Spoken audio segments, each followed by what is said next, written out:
As I was sitting down at the therapist's office, my son was motionless and silent, sitting down across from me. His eyes were fixed as if he had lost himself in a catatonic state. At times, his eyes moved as he was following someone.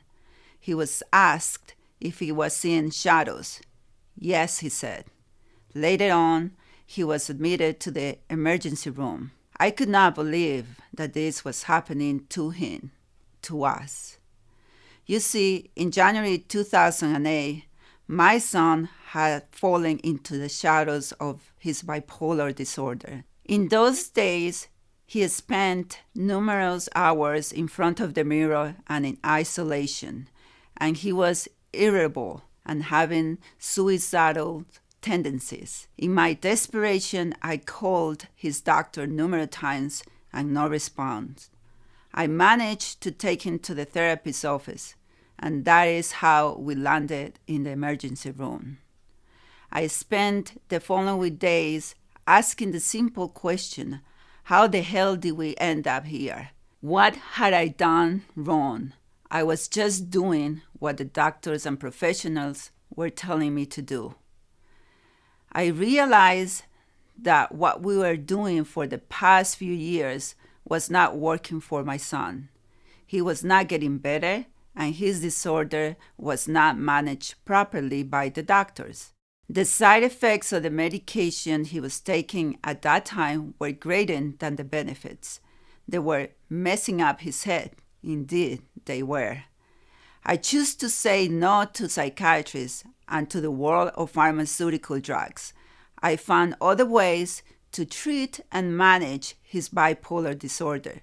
We transitioned into a holistic approach. There is hope. I feel at peace that my son will have a chance to create his life in his own terms and desires. I do not know how many women are still struggling, overwhelmed, and frustrated because they do not know how to handle this experience. I wanted to share the journey, the courage, the love, the persistence, and what I have learned and is still learning in loving and raising my son with bipolar disorder. There is no denying that it will be a hard journey. There are times when I feel like screaming, days when I think I can't do this anymore, weeks when I feel frustrated because I cannot make a difference and all I could do is be there for my child. My purpose is to empower you with my experiences and the resources that will benefit you and your child. If you are ready to try something that works and is healthy for both you and your child, I invite you to enter your name and email address to the right of this video in order to gain instant access to the #1 secret that literally has the power to change your life.